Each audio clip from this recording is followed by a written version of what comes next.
Welcome to So Very Wrong About Games, a board gaming podcast about board games. My name, Michael Walker. My friend's name? Silence follows. This is where we have perfect timing. Oh, you said friend. You say, I got confused. Yeah, okay. Oh. Okay, you do it again. You be you, I'll be me, and try it again. So, as I said, this is a board gaming podcast, and we're going to talk about board games. First, we're going to talk about the game we reviewed exactly 1 year ago. Then, we're going to talk about the games we played this week. Then, we will talk about the news and why it doesn't matter. And then the topic this week, which is what games are fun, even when you're losing. I'm going to pro at this, Marc, because I'm covering that 100% of the time. So, our as-yet unnamed retrospective intro segment, the AYURIS. 1 year ago, we reviewed Aristeia by Corvus Belli. This is their board game thing that is kind of sort of in the Infinity universe.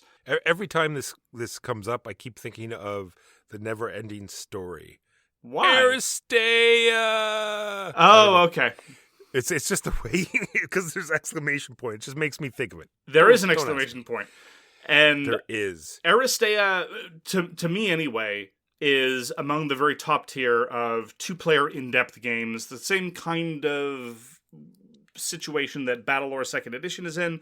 These are the kind of 90-minute experiences that are worth devoting yourself to, short of the truly epic consims that are two players. This is where, meaty two-player confrontational gaming is, as far as I'm concerned.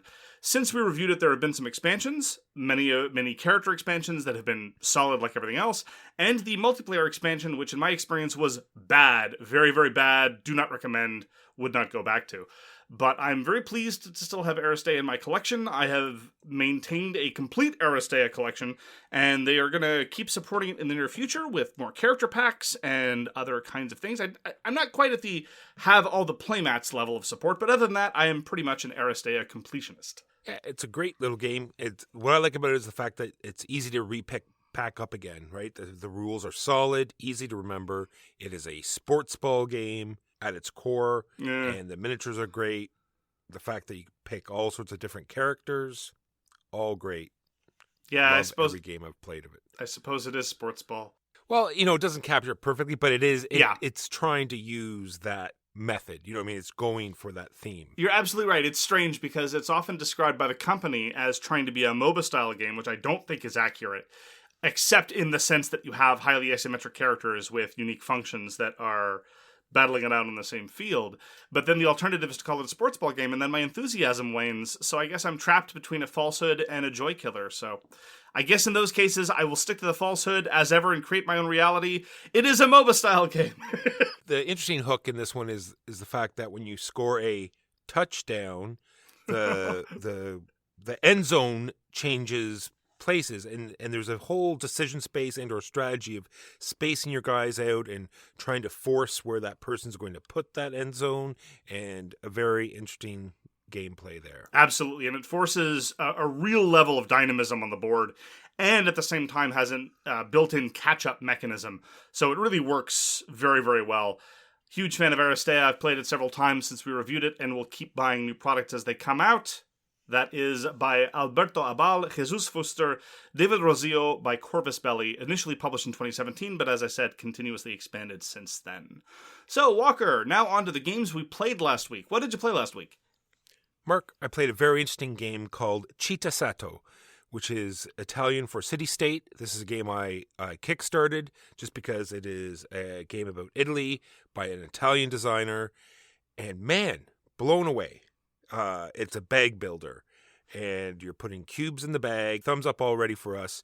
And you're drawing out a certain number of cubes, sort of like Hansa Teutonica style, because you can also increase. You have a player board where you're increasing how many cubes you're pulling out every turn. And then your first action costs 1 cube, and then your second one is 2, third one is 3. Very interesting things there. And the other interesting thing is that it's a closed system. So you're going to get a certain number of colored cubes at the beginning of the game, every player, and then there are no more colored cubes that enter the system. There are, well, I shouldn't say colored, because there are black and white. Those are lack of color and all colors. But anyway, that being said, Hyperborea rules of color, yes. Yeah, black and white cubes will enter the system through gameplay, but as for colored cubes, there are no more entering the system. And how that works is that the first single cube you play for your first action goes into the market. So when someone takes a market action, those are the cubes that they're going to buy. So you sort of, giving up cubes, and people will take your cubes, then you'll take some of their cubes. And there is a way to, starve the market of a certain color. We only played it 2 players, so, that was definitely evident because, I could take all the green cubes and he could no longer take the bag action. Interesting stuff like that. There's also 2 levels of scoring. This is another very interesting part of this game. So there's the traditional, you do all your stuff and you get a bunch of points. But throughout the game, you're gaining these cards, and you're allowed to take points for them or not, because at the end of the game, you're going to start another scoring marker at 0, and you get to play one of each of these colors of cards, the 6 different colors, and your second scoring marker goes up. And then you need some sort of crown tokens to make up the difference between those 2 score markers. And if you don't have the correct crowns, then you have to take the lower score. There's a lot of other rules in there as well, because you're starting with a sort of political system. And if you don't have your little political marker that slides back and forth at the top of your tableau, if you don't have that in the right block, then you're taking your lower score no matter what. But there's all sorts of different things going on. Can't wait to show you this game. This is designed by Simone Sola, and it's published by Giochix.it. I butchered all of that. I apologize. On the topic of enthusiasm, after what felt like a considerable wait, but it wasn't actually that long, I get to play Uprising, Curse of the Last Emperor, which was highly recommended by both Walker and by Huey. This is a Kickstarter from Nemesis.Games that was published late last year, and I came to it with high expectations, and I strongly disliked the game. I don't really see what the appeal is, because quite frankly, what's happening in Curse of the Last Emperor is it's very much a cooperative troops on a map game. And it's a cooperative troops on a map game with lots and lots and lots of upkeep and lots of systems interlocking, sometimes in an overall pleasing way. But when it comes down to the actual player agency, I didn't feel like there was much to do. You're going to be playing a small number of rounds. Even in the long game, you're going to be playing 4 rounds. And you basically only have those 4 opportunities to deal with the torrent of awfulness that the game is going to be throwing at you. The difficulty I don't object to. The fact that it's really hard I actually appreciate. But you end up in a death spiral in Uprising Curse of the Last Emperor real easy.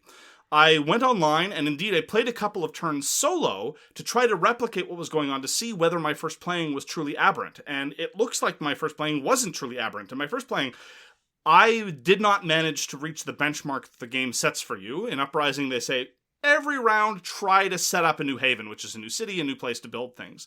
I wasn't able to do that because, long story short, I wasn't able to win any fights at all in the first turn of the game, despite the fact that I picked fights with the weakest targets that were available to me that I could reach. More on that later. And my colleague, with whom I was normally playing cooperatively, but it's a cooperative game where you can't really cooperate with your partner. You forces can't occupy the same spaces. You're on the other side of the map. So mostly you're just going to be looking at your colleague playing their own solitaire game. And he lost all his havens on the first turn and was forced to rebuild from nothing on the second round. And this was largely by virtue of the fact that all these weird special effects kept popping up. The enemies in Uprising Curse of the Last Emperor display considerable personality. And in fact, that's another one of my criticisms of the game.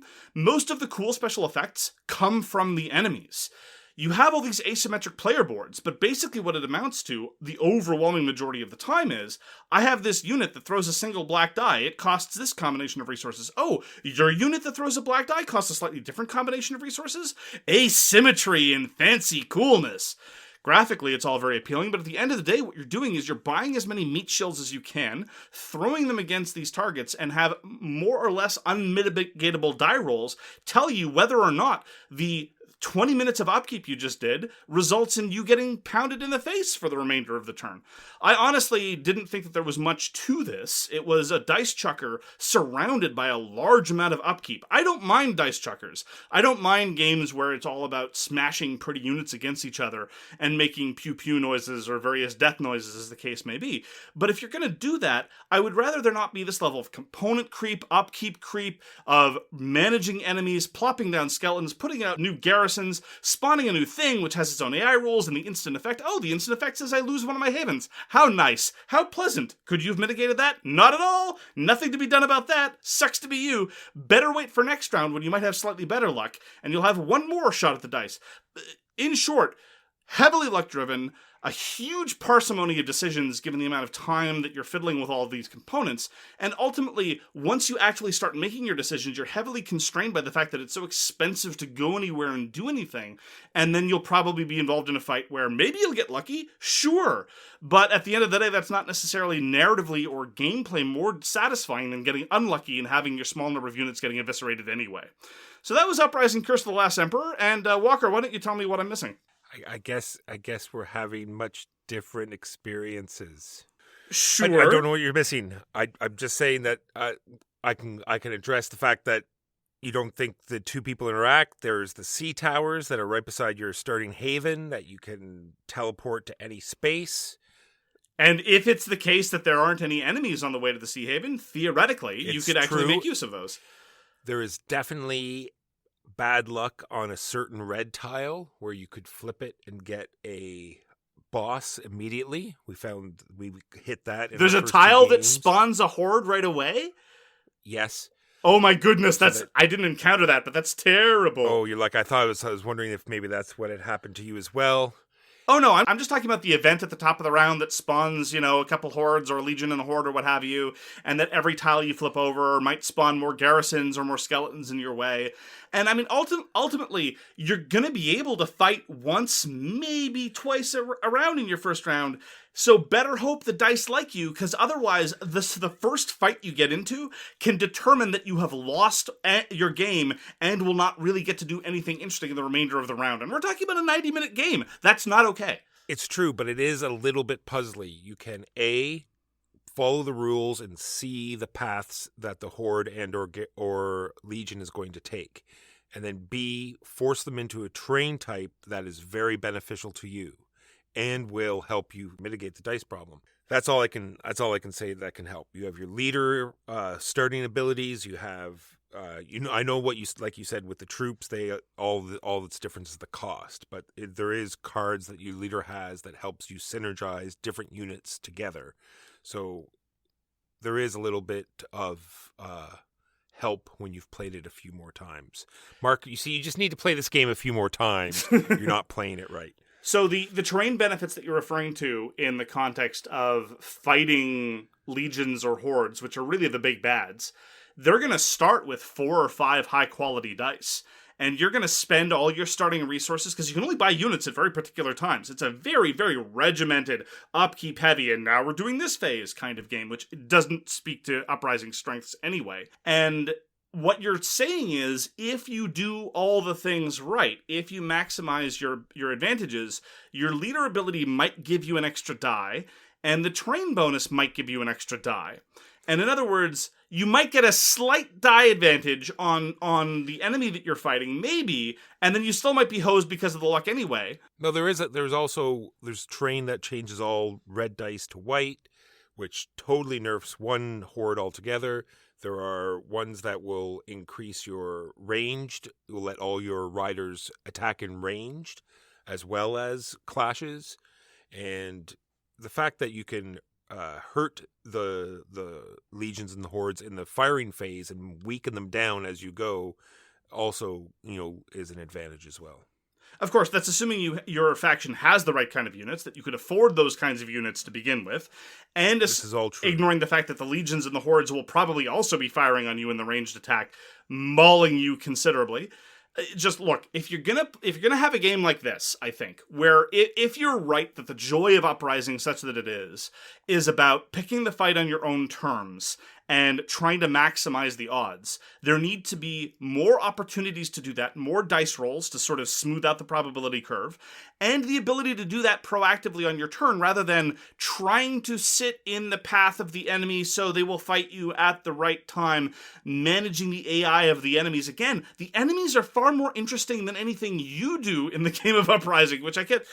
there's these incredibly long list of special abilities they have, all of which sound really interesting. It's like, oh, I wish I could do interesting stuff like this. It's just, anything that the player does in Uprising is just dwarfed by a series of either randomness or upkeep considerations. And I really wanted to like Uprising. I was ready to like it. And then the game stood up and said, no, sir, no. And that was Uprising, Curse of the Last Emperor. Apparently it was. Mark, I said I wasn't going to go back to G.I. Joe, but Louis has not played G.I. Joe, so we recently pulled G.I. Joe, the deck building game, out again. This is designed by T.C. Petty III and published by Renegade Game Studios. And this game never fails to have a fantastic narrative experience. Getting down to the wire, we had the one boss out where you had to roll exactly the right number of successes. Hate that guy.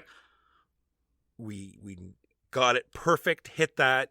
This is all in one person's turn. Last story mission was out, that boss was out, and Cobra Commander. So I send my first one leader out, or a couple Joes out to hit him.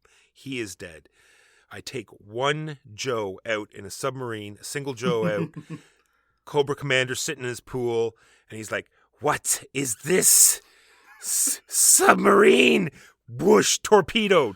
One guy takes out Cobra Commander, and then everyone jumps in the APC and finishes the last story mission. This was like when we were like one space away from the top of the thing.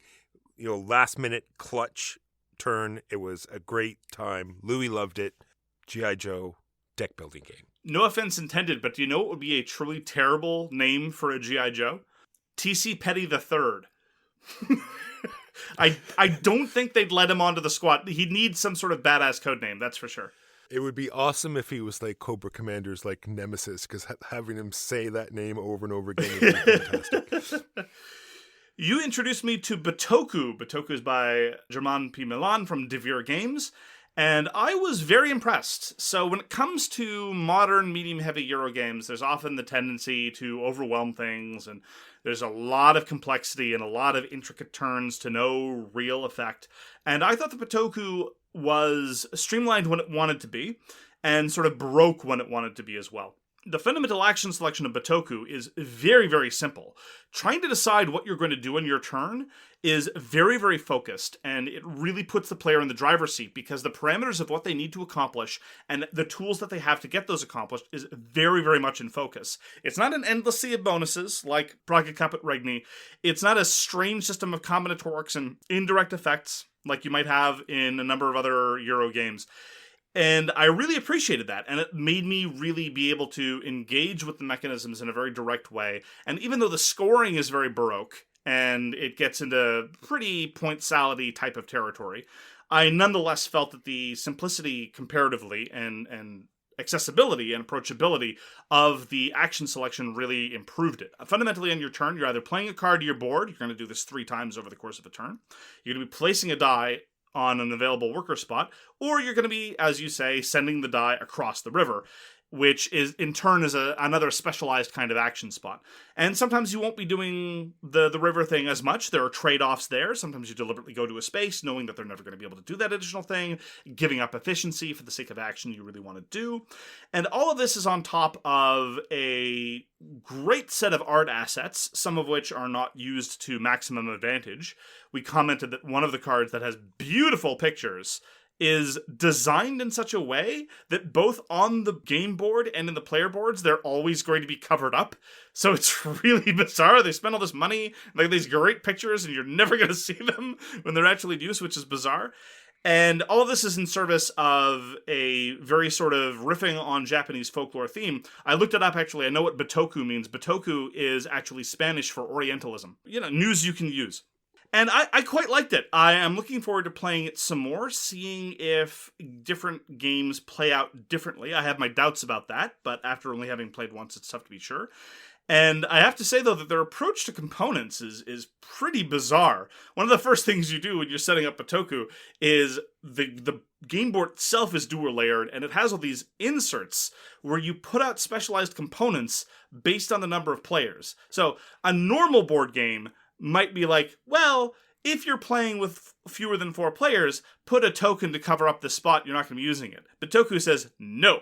We're going to make a dual layer board where there's an insert and there's going to be a special tile that you put into that insert based on the number of players you're playing. It's bizarre. It's perfectly functional, and I'm not sure if it's more or less time to set up than the alternative, but it's definitely a strange choice and one I haven't seen before. So yeah, the setup of Bitoku is no joke. That is true. I did see, well, but that's true of a lot of games of this number of component creep. I don't think it's so much their choices of the board. It's more because there's 2 different kinds of gates, and then you have to shuffle the buildings, and then there are the dragonflies and the spirits that they can do, and then this, that, and the other thing, and all. Yeah, I don't know if a different board setup would have made that significantly easier. I do have to quibble with one thing, though, and this is one of those terminological things that I'm not going to go to the mattress for, but I think it's worth noting. There's, I think, a difference between 2 different kinds of dice worker placement. This is absolutely dice worker placement in the sense that you're using dice as workers, but the dice are merely there to denote the strength of the worker, and nothing is randomized. The dice are never rolled. They're never employed as dice. I remember the worker placement game Lancaster, where similarly workers had a certain degree of strength. They could have used dice to indicate the strength of the worker there as well. But I don't know that I'd necessarily call it dice worker placement. I was a little bit disappointed in that, to be frank, because I do actually like it when games play with either a probabilistic element or a combinatoric element of you want dice of a certain combination, or you want pairs or doubles or triples or what have you. And here it was just, again, to track the strength of the die. That's fine. But I just want to stress that there are different kinds of dice worker placement, and Bitoku is definitely of the kind where you're never rolling the dice. And leads to a slightly more deterministic procedure, which I certainly don't object to, and I enjoyed Bitoku. Looking forward to coming back to it again.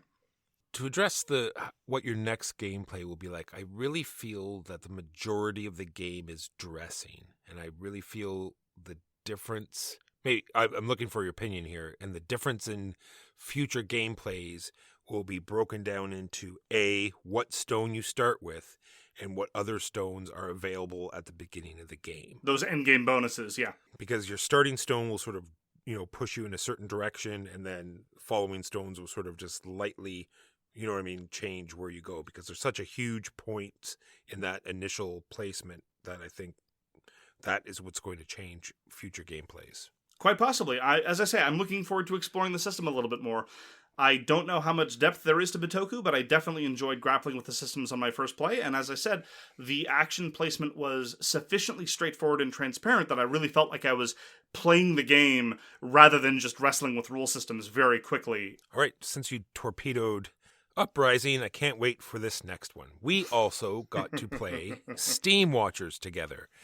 Now, unfortunately, in my sick, tired state, I messed up the first game, which plays more to Steamwatcher's strengths, and then we reset and played a different scenario for some reason, and we played a scenario that I felt didn't play to Steamwatcher's strength. It really threw it back to old school troops on a map, sort of just, slug it out fighting. So, but overall, you still got a feel of the mechanisms of Steamwatchers, and so what did you think? I hated it.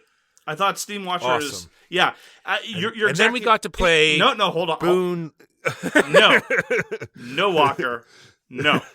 So this is, in a very real way, the same song you and I have been singing for 4 years. This is one of the first topics we've ever addressed, and this is something we talk about all the time when talking about multiplayer conflict games or troops on a map games, especially. There's a number of problems that, if not dealt with, can torpedo the experience of a troops on a map game. One of them is, if A and B fight, C wins. Steamwatchers has that in spades. Another is an inability, by virtue of the map not being dynamic enough or the victory conditions not being dynamic enough, for 2 players to interact if they want to. Steamwatchers also has that in spades. It has a little bit of clever movement in terms of the naval movement. I really liked the naval movement system in Steamwatchers for what it's worth, but I felt like it didn't quite go far enough. It gave you an additional mobility, and the opportunity cost of establishing that mobility was interesting, and I thought leveraged an interesting element of Steamwatchers' action selection mechanism, but it still didn't let you get to mix it up with the players that might be winning. If there could be a player on the other side of the map who's either winning or desperately has something that I want, and there's no way I can get to them. There's just absolutely no functional way for me to do that. And so ultimately, Steamwatchers was just a grindy, attritional mess. Like, the combat system especially struck me as absurd.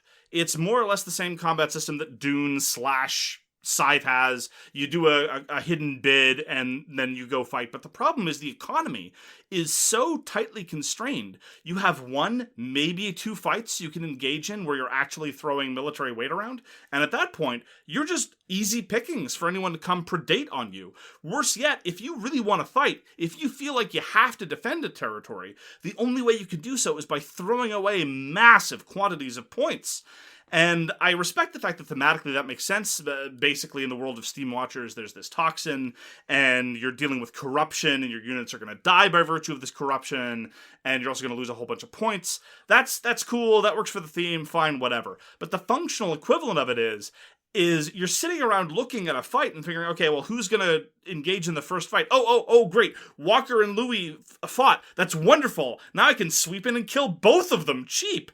And If there were a way to cleverly manipulate the turn order to make it so that you could exert that to your advantage, maybe that would be acceptable. But honestly, there isn't much of a way to do that in Steamwatchers, and waiting for other people to weaken themselves and swoop in later is rarely satisfactory, even at the best of times. I'm willing to take your word for it that there are other scenarios that play more to its strengths. But the fundamental combat system, coupled with a very, very parsimonious economy, coupled with a failure to deal with a lot of the standard troops on a map game problems that have been around for generations of gaming, left me very unimpressed. It's true. They do have that morale cube that they did incorporate to try to fix that, right? Whenever there's a fight in a territory, you'll get a cube, and whoever's left there will get a benefit for the next fight. That only helps in that territory, though, yes. Yeah, I don't think that went far enough. Yeah, it's only that one territory. I don't think it went far enough. You're right. I do. Once again, I don't even know if this is a defense, but there was 4 people playing. 2 of them were brand new. Mm-hmm. The scenario, like I said, did not complement the game, but with the 3 people that we played at least half a dozen games with, we started to understand that weakening one person too much, will give the advantage to the other person. So you sort of don't, you pick your fights a little more strategically, you don't do that kind of thing. I'm just wondering if it's yet another game that will play better with more plays. So in a game without any real economic activity, and without any real other mechanisms, you're saying that in this troops on a map fighting game, you shouldn't be fighting. I didn't say shouldn't be fighting. You just pick your battles more strategically. Okay. Maybe. I don't know. Quite possibly. Like I said, I don't know either. I only played it with 3 players, except for that one 4-player game. That's why I said to our 3-player group that, we're not going to play this anymore. I've played this out at 3-player. I can, I've seen that ABC problem. You think it was bad in that 4-player game. I think you can imagine what it's like in a 3-player game. And even then we sort of, were playing a little bit differently by our, 6th and 7th game. But yes, anyway, I am agreeing with most of the things. There are a lot of things that I really enjoy about it. Just the fact that it looks fantastic on the table. It is very interesting with all the way there's 7 different armies and they all have different abilities.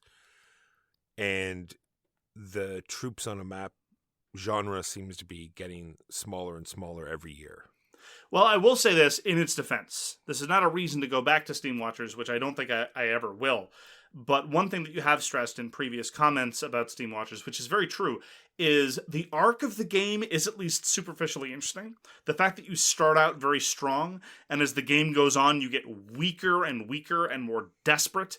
This, of course, exacerbates some of the mechanical difficulties, because then you're leaning more on the overly simplistic, punishing economy of Steamwatchers. But setting all that aside, it is interesting to have that feeling of poverty being emphasized so much by virtue of the fact that you felt like what it was back in the day when your people were healthy and happy, and now it's just grueling and excruciating, and even simple actions are torturously difficult. As somebody who occasionally appreciates a very demanding, punishing game, that part I did think was superficially interesting. And this game was designed by Marc Lagroy and published by Mythic Games. Let me tell you a short story of tragedy, Walker. There was a boy riding high on largely unearned, but nonetheless sweet success. This boy had a winning streak of Regicide. One game is a streak. Not a long streak, but it's a streak. And then that streak came to a crushing, disastrous end. Thus endeth my story. Yes, very sad. Don't play Regicide at 4 players. Moral of the story, don't play it 4. I disagree. 4 players is definitely the hardest configuration. But the thing is, if you are playing Regicide to win, I don't know that you're approaching it with the proper perspective anyway. If you want to keep your streak going, I think you need to retire with your streak. Really. But yes, if you're interested in winning, play Regicide at smaller player counts. But I mean, why not play Regicide at higher player counts anyway? It's still a blast, and it's going to be crushingly difficult even at the best of times. So I think your advice is very bad advice, True. Walker. If your sole purpose is to win, then don't play it 4 players. How's that? That is Regicide from Paul Abrahams, Luke Badger, and Andy Richdale. Badgers from Mars. Next up is a game you shouldn't play at any player count. Ha! We got a chance to play Boon Lake. This is an Alexander Pfister game put out by DLP Games. Alexander Pfister from Isle of Skye and Great Western Trail. This is his newest from, I said DLP Games, but it actually came out by Capstone Games here in North America. And it has this weird, I'm going to say conceived decision space where it's like, what action do I take? But it's obvious which action you should take. Or after you've taken the action, how far should you move down the river? I don't really think that matters.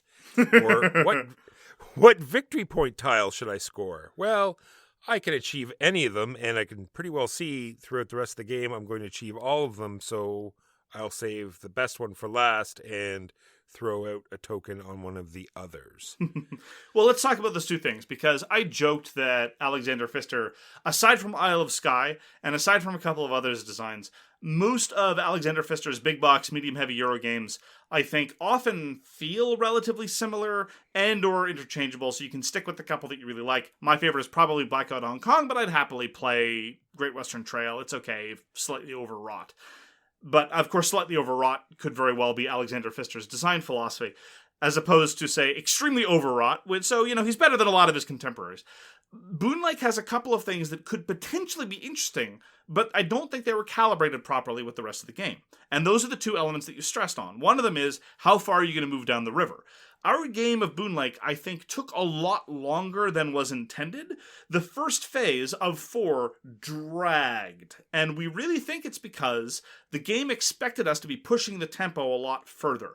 But the problem is, without some organic or transparent pressures to do so, a group of somewhat conservative players will play the game quote-unquote wrong. So the tempo of Boon Lake seemed to be pretty fragile, and if people don't push the tempo properly, it's going to take too long. The second thing that you talked about, the scoring tiles. So, of course, it's a Pfister game. There's many different ways to score tiles. But after every scoring event, you have to pick one of the 4 scoring conditions. And if you meet it, you score N points, where N is the number of the round.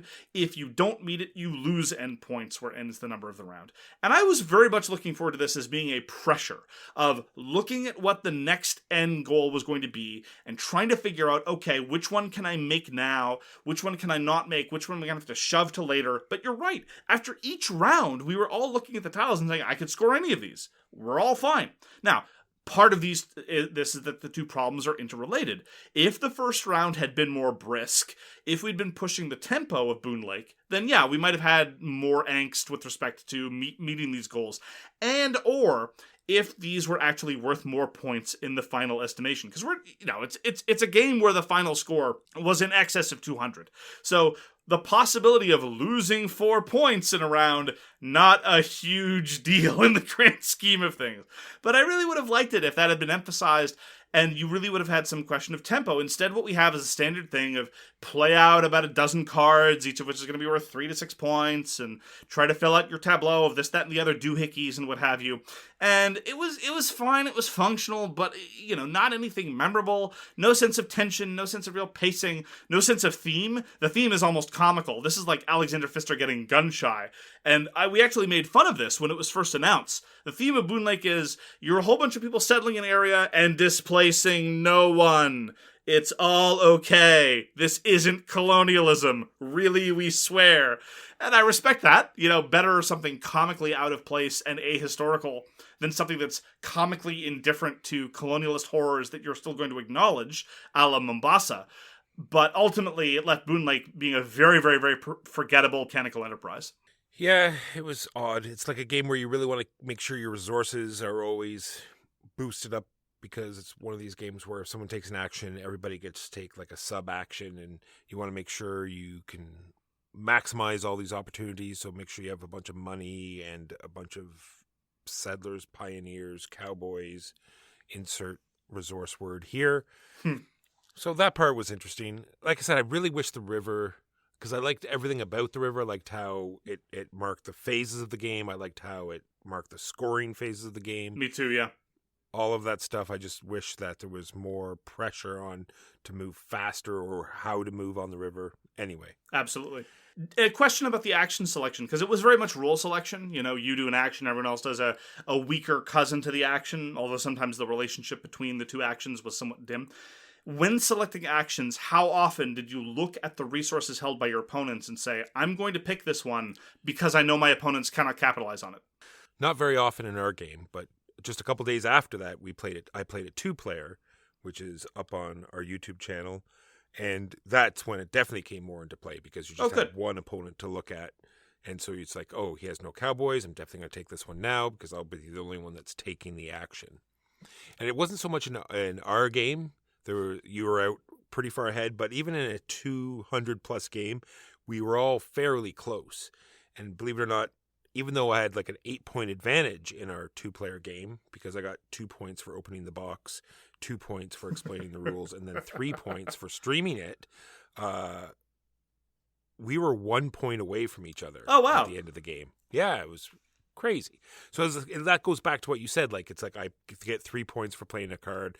Everything you do gets X points. So is that just the way it's going to play out every time? Because everything you do is going to get you X points, and if you just slightly more efficient, then you're going to just eke out a few more points ahead of everybody else.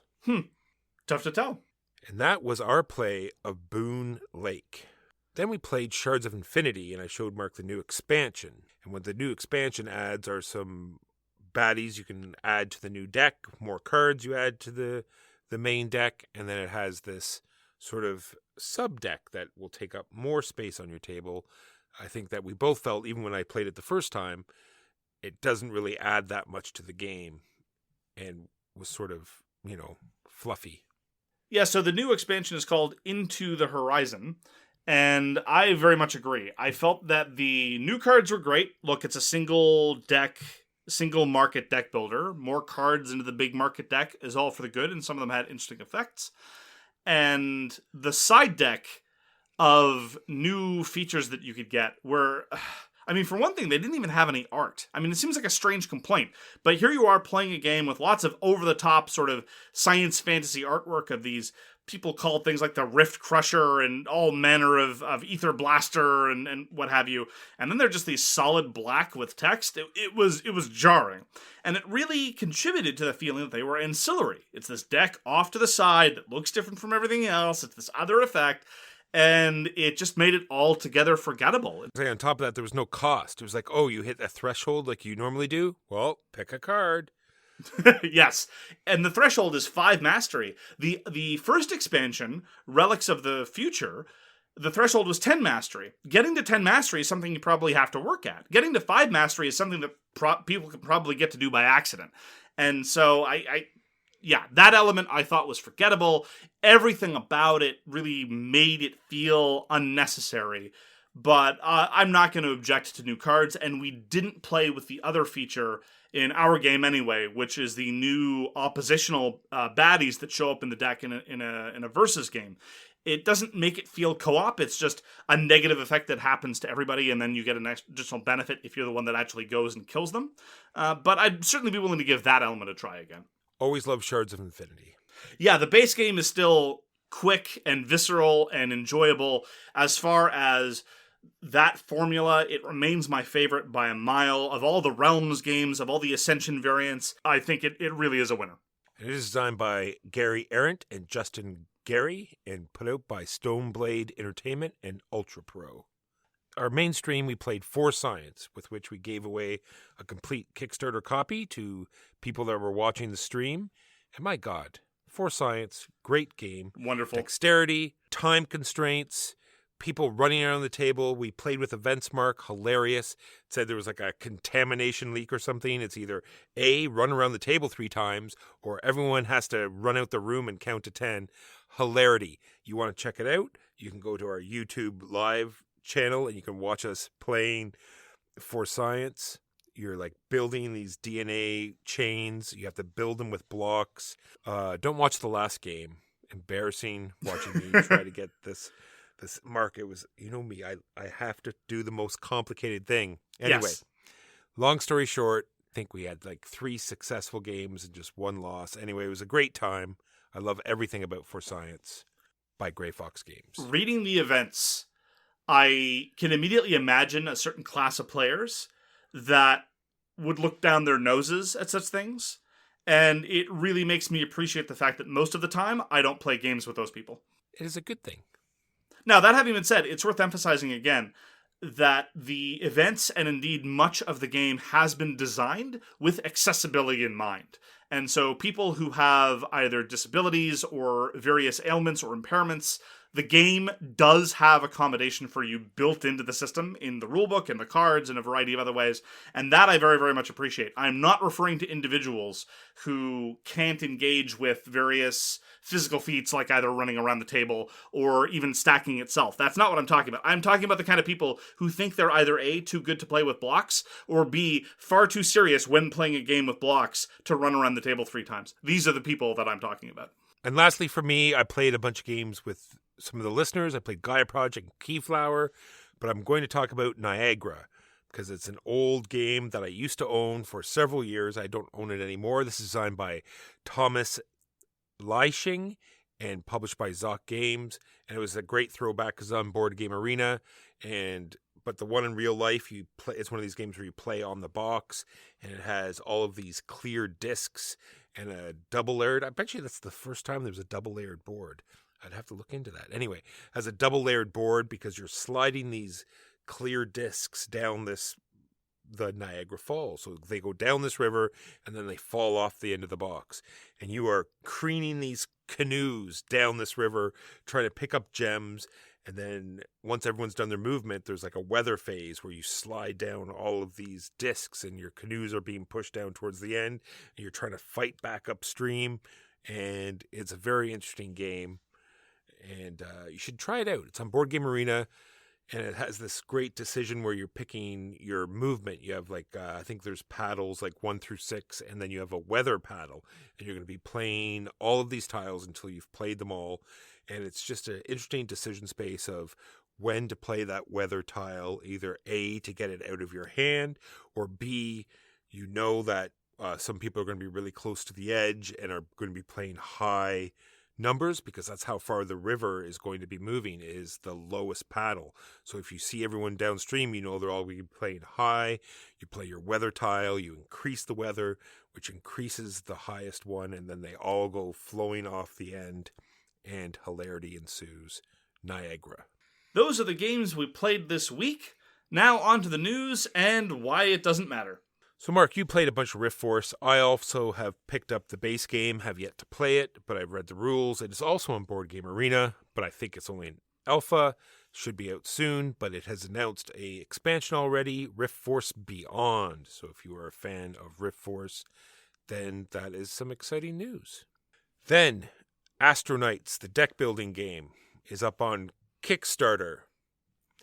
So some people have say Aeon's End is just like Hero Realms, But no, it's completely opposite, you see, because Star Realms came out first and then they did their fantasy, and you see that, Aeon's End is doing it the opposite way. They had their fantasy out first and they're doing sci-fi second. So if you like Aeon's End, then you got a science fiction version coming out right now on Kickstarter, Astronauts deck building game. So to a certain extent, the fate of the hobby for the past few years has been inexorably linked to the fate of Kickstarter, but there have been a variety of moments and inflection points where the commercial end of the hobby has wondered whether we could fund new board games independently of Kickstarter. Part of these are economic concerns, part of these are concerned about Kickstarter labor practices. The most recent bout of concerns has been driven by Kickstarter's weird dalliance with crypto, which we have been talking about lately, because they're going to be doing something blockchain, something reasons. Anyway, the major alternative to Kickstarter in the crowdfunding area is increasingly GameFound. And Ravensburger, which is a major publisher that heretofore has not engaged in crowdfunding, is going to be investing 4 million euros into GameFound. And I, for one, am a fan of this development because I like GameFound as a platform. I think it's just fine, and it's suited my needs rather well over the years. And I am very, very much in favor of there being competition in the space and an alternative for those publishers and users that are dubious about Kickstarter's moves into blockchain. And so I think that this is going to be a positive development, at least in the short term, although who knows, there's still plenty of time for GameFound to turn out to be evil. And lastly, Warlord Games. They have 1 or 2 miniature systems, Mark, or maybe 1 billion. I've lost count.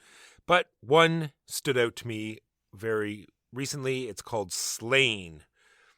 And it's like sort of small skirmishy, old school barbarian, just hand-to-hand combat. It has a very much of a hate vibe to it.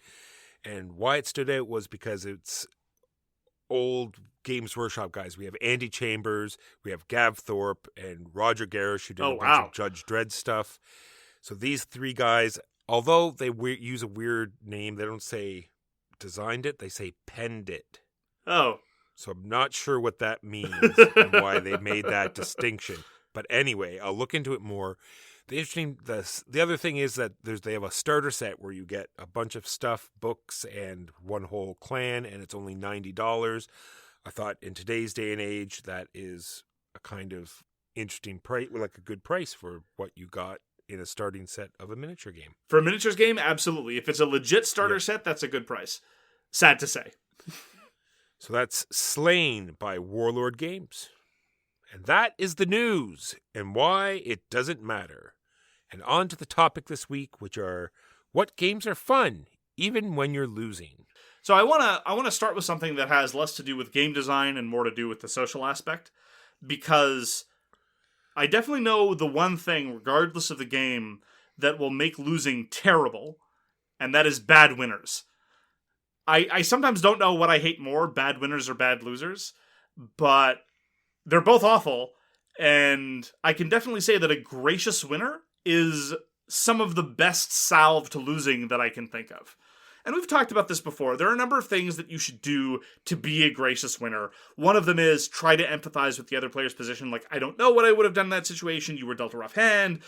Emphasize your good die rolls, emphasize their bad die rolls, things like that in a way to display sympathy.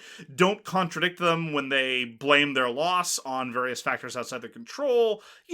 Convenient fictions that help serve to preserve social arrangements.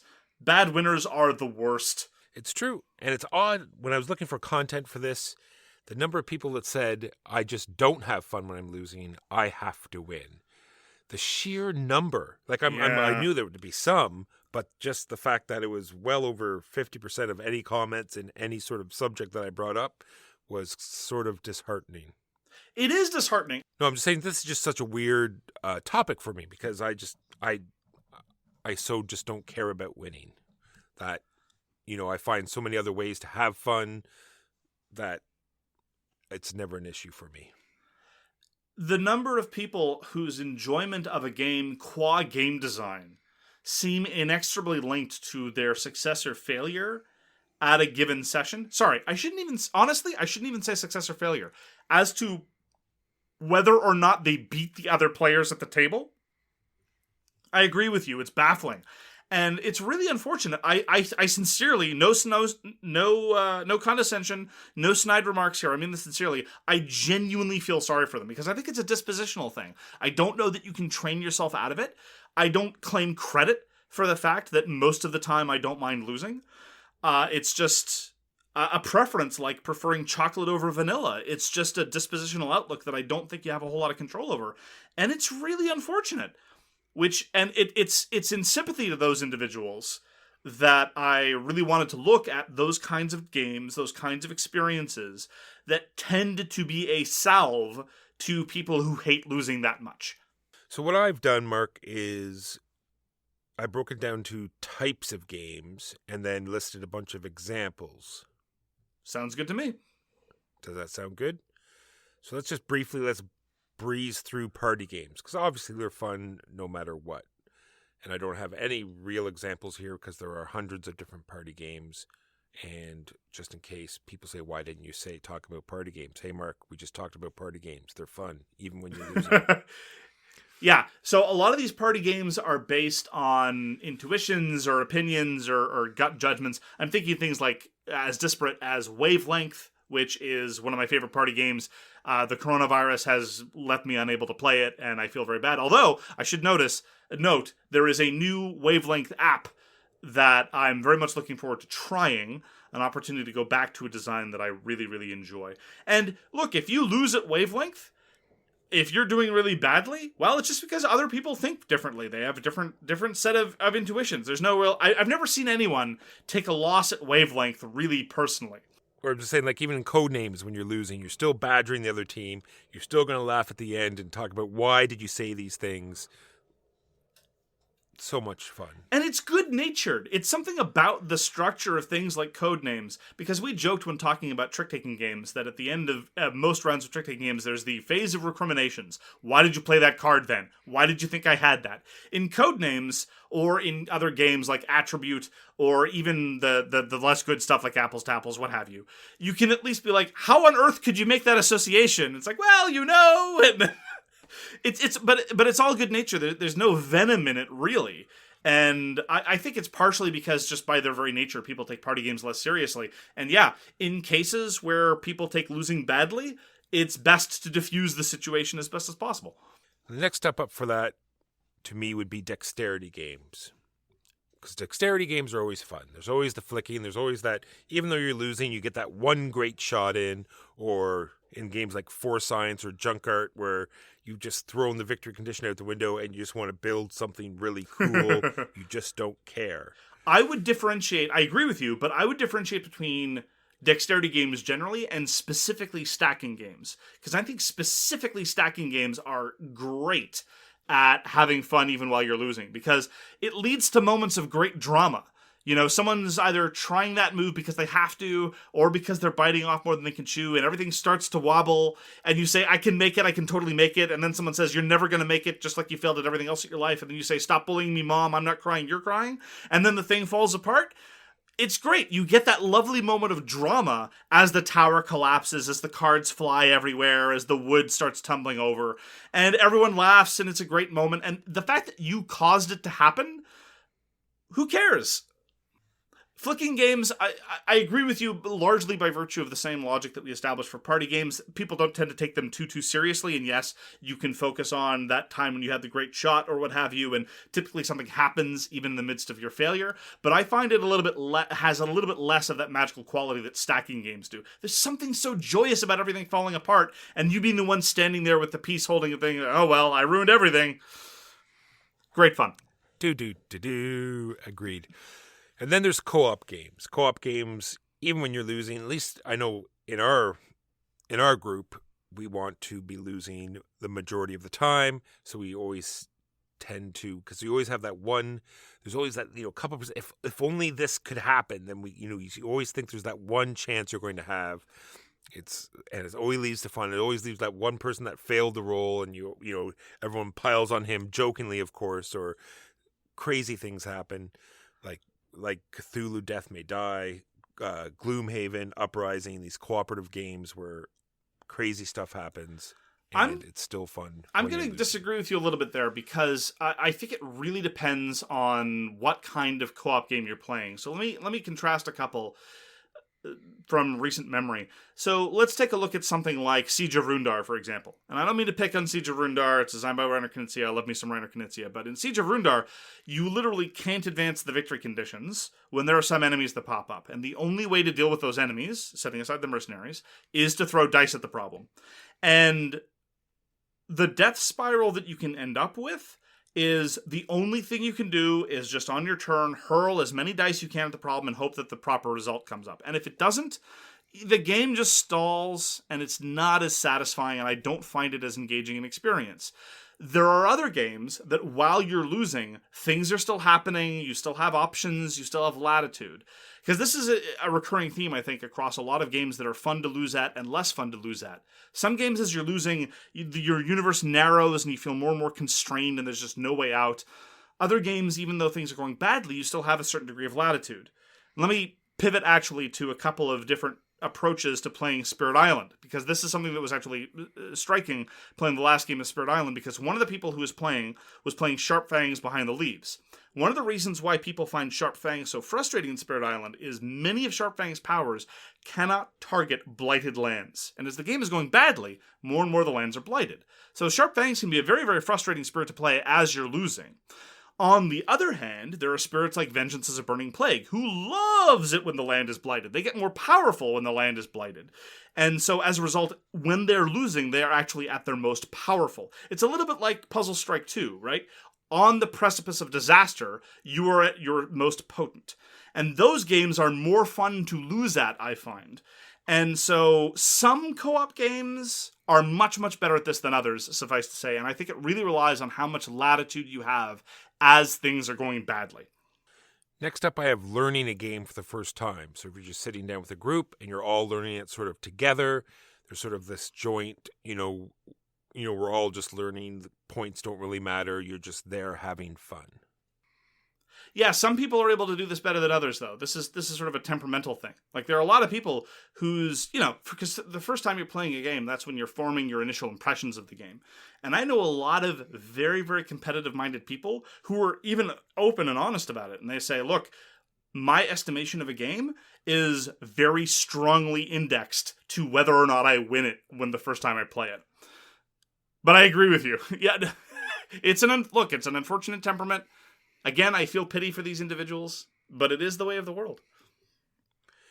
Next up, tableau builders like Caverna or Agricola, where you're actually building something, or Carcassonne, where you have these huge villages or maps, or you're creating something, and you could just tune out the score and just say, man, this is cool. I'm going to make this road go over here, and I'm going to put this sheep next to it. Oh, and a lovely little forest. You just Bob Evans the crap out of this. And then, I'm going to have a little winding path come through here, and yeah, stuff like that. Anything where there's a sense of ownership, where you get to build something, especially if it's visually cool, absolutely, I agree with you. There, I'd say that's one of the areas where Caverna is actually better than Agricola, because in Caverna, the odds of someone being able to, bogart out that wood that you desperately need to finish your fences, much, much lower. You've got the rubies, I've talked a lot before about how Uwe Rosenberg's games can either be loose or tight. In the looser ones, it's much, much more pleasant to lose, because you're at least going to be able to get something done. I'd put A Feast for Odin in the same category, absolutely. All right, next up, I massed a bunch together here. We have your player boards, power-ups, and mini-games. So we have games like Lords of Hellas, which you have like all sorts of little things that you can be doing, like killing monsters or going on quests, or even though you see someone else that's winning, it's like, oh, well, I'm doing my own thing over here. I'm going on quests. I'm going to go kill the, Medusa over here because that's fun to do. And so things you can do, or games like Quacks of Quedlinburg, where you're like drawing these tiles out of the bag, and there's this big moments, even though you're going to explode, or you're losing, you just have this one great turn. Well, let's go back to Lords of Hellas. I really... Sure. It's good that you mention it, because I remember one of the great things that we love about Lords of Hellas, which is at the end of almost every game, you can look at it and say, well, we were all threatening one of the victory conditions. And that's really satisfying. It really emphasizes how multiple victory conditions, if done well, can really preclude anyone from feeling like they're behind the 8 ball. Now, maybe it's a fiction. Maybe that person who was trying to go murder monsters as their victory condition was never going to make it in time. They were just doomed to failure from the outset. But they were at least trying their own thing, and so you get to be engaged and have all the player interaction when the victory conditions emerge together. And of course, this being the topic of multiple different victory conditions working well together, I will of course mention the 2 games that I always mention in this context, namely Successors, either 3rd or 4th edition, or Senji. It doesn't matter how badly you're being pummeled on, either militarily or economically or diplomatically, you can try to pivot to one of those other routes and try to find your way forward that way and still be involved at the game. And again, you may not be able to win, but you're going to be able to make progress, you're going to be able to make forward movement, and you're not going to feel like you're just being shoved out of this experience. Another mini game would be like Feast for Odin, where you're like Tetrising up your board. You might just say, what? This is for points? I don't care. I've covered my whole board. Or Too Many Bones, the power up thing where you're just you're invested in your character. You're just figuring out how all their powers work together. You're just getting more dice. You're manipulating your board up, and it's like, oh, this is for a game. You're just invested in that character and how they progress and the different things they can do once they get more dice. That's fascinating. I actually have Too Many Bones written down here in my notes as a great example of a game that does not do well in terms of managing the losing experience, because the way Too Many Bones ends in failure is you just time out. Typically, after bashing your head against the same failed combat encounter conditions over and over and over again. You can very easily get into a death spiral. You can very easily get into a situation where failure is compounded upon failure. And unlike, again, those great examples of stacking games that we were talking about, there's no hilarious or interesting thing that happens at the end. You just run out of time. I don't find that a good way to lose a game, and I don't find it a satisfying way to lose. It's definitely, I agree with you, it's a bad end condition, but for someone who's just learning it for the first time and wants to, invest their time in the character, it might be still fun for them to flesh out that character. That is an excellent point. Even in the face of that bad end condition, you can still fiddle around with your own unique abilities and marvel at the cool character you've made. That is true. Next up, I have super, just heavy theme.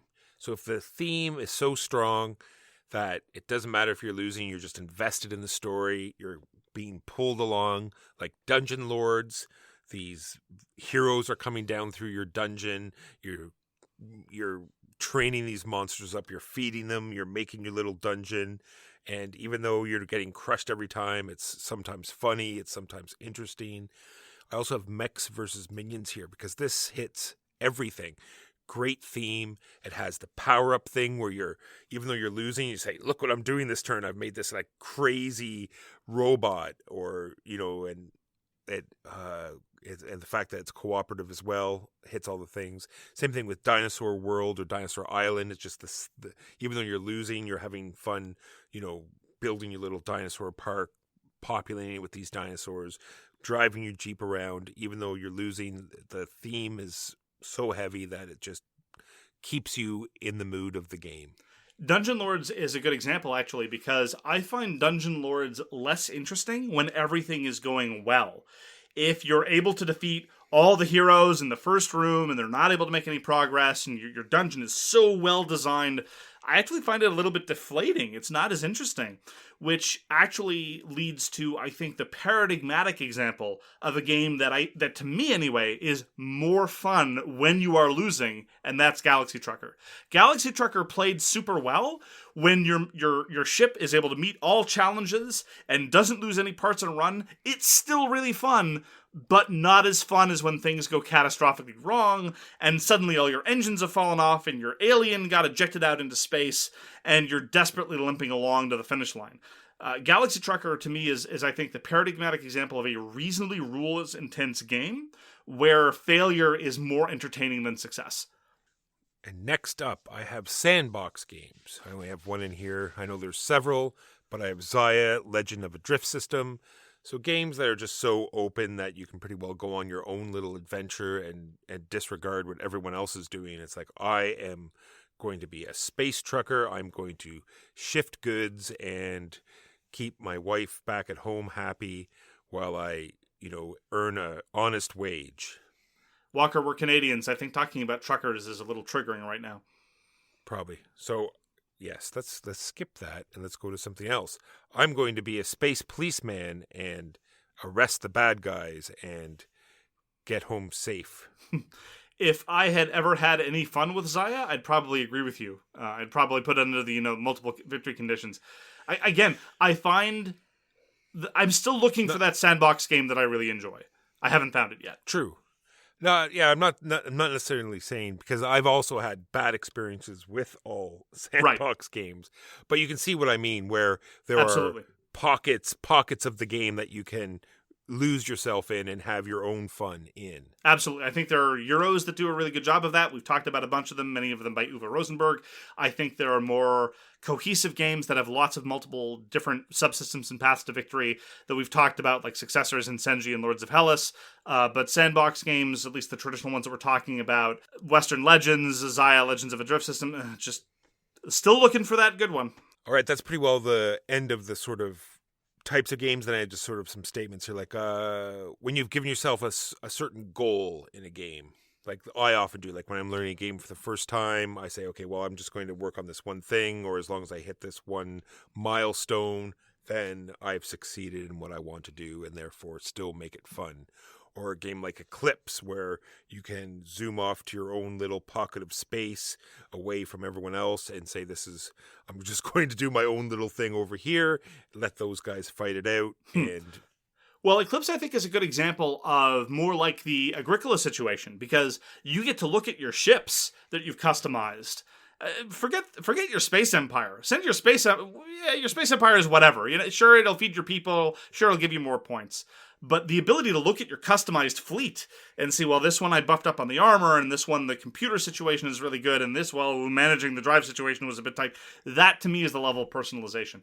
But going back to your comment about, picking your own personal goal and trying to achieve that, that's one of those areas of rules explanation that I think I could do a lot better in. I've commented before that there are a number of deficiencies in my rules explanation. I'm pretty bad at selling theme.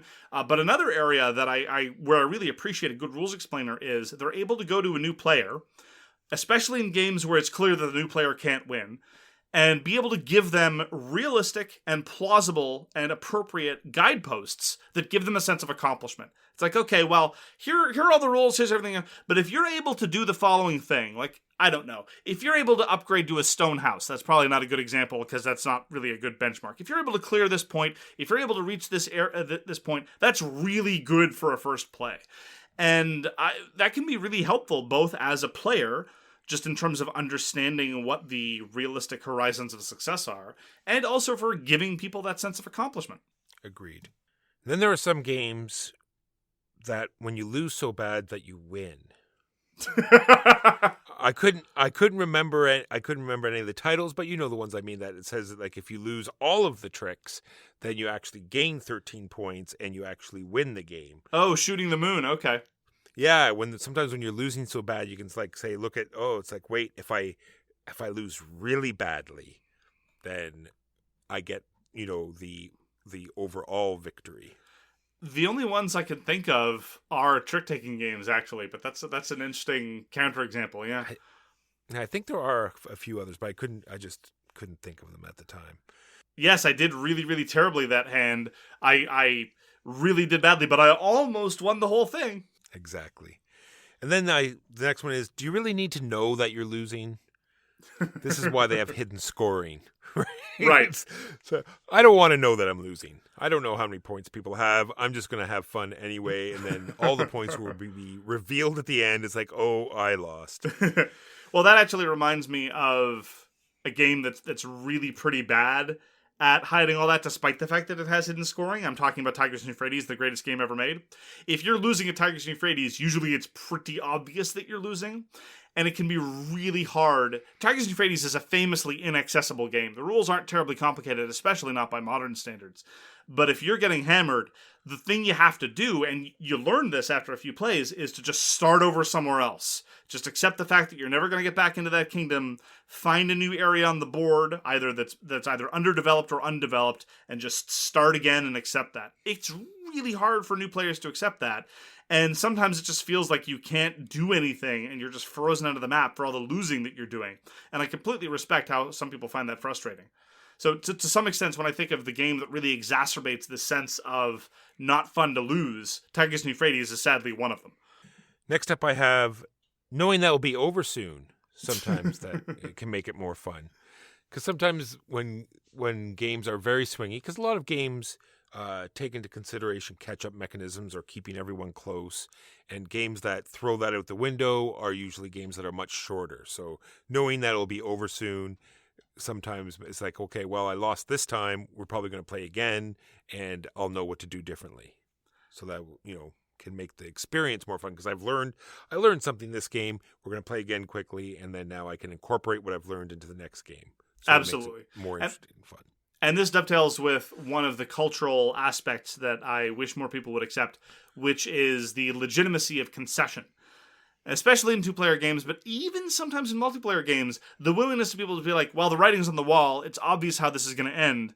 Either, let's just call it, and you could even start another session of the same game or move on to something else, especially if you're just going to get punished for the rest of it. And this is something that's more common in consims than it is elsewhere, but it's definitely something that I appreciate.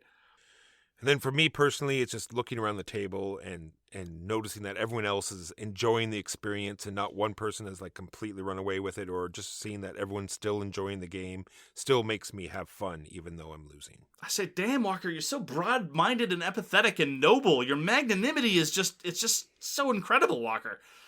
Oh, I forgot moral victory. Moral victory. Right, I forgot. I skipped one because that's what I usually do in games. Remember, you heard me say it more times than one. Moral victory. I fed all my people in this game. I win by moral victory alone. Most of my associations with you saying moral victory are after my winning a game, you flipping the table, grinding my face in the dirt while screaming moral victory over and over. Is that what you're talking about? Funny because it's true. I would just like to add one category of game that is very controversial, and I feel like very often you bounce off of them, which is games where you have to ride the chaos. And I feel that it is usually easier to accept that you're losing, because in games where you're just trying to ride the chaos, you have to accept that maybe your fortunes will reverse. I'm not just talking about games where your luck is mostly decided by throws of the dice, but those games absolutely apply. Like Llama Dice, it's okay to be losing at Llama Dice because, next round you might roll really well. I'm talking about slightly more sophisticated games that are nonetheless about seizing those moments in the midst of chaos. Things like Combat Commander, things like Cosmic Encounter, where you have to be always ready for that moment to those inflection points to seize initiative. And until then, you might very well be losing very badly, but maybe you'll be able to reverse it. So after going through all this stuff, I just had a little I think I got a good piece of advice. Well, Walker, it actually reminds me of some sage words you once told me. You looked over the table and you said, Marc, when playing a game, the goal is to win, but it is the goal that is important, not the winning. And then you said, I just thought that up. And I said, wow, Walker, you sound really smart and really wise. And you said, yes, Marc, that is because I am both of those things. I'll remember that moment for the rest of my life. Yeah, those are definitely my words from my mouth. 100%. Yeah, nobody else. And with that excellent conclusion, thank you very, very much for joining us for So Very Wrong About Games. If you'd like to get in touch with us, you can reach Walker via his email, justrolledadice@gmail.com. You can reach me on Twitter @thegamesyouLike. For other contact information, you can find us on sowronggames.com/contact. We are available at many social medias, as the children say, and a variety of other media. Thanks again for tuning in, and we hope to see you again soon. Peace! You've been listening to So Very Wrong About Games, produced by Michael Walker and edited by Marc Bigney. Special thanks goes to What Does It Eat for generously allowing us to use their most excellent song, FOS, as our theme. You can find them at whatdoesiteat.com. You can reach us by email at soverywrongaboutgames@gmail.com or on Twitter @SoWrongGames. Thanks very much, see you next time, and always, try to be right, but remember you are so very wrong.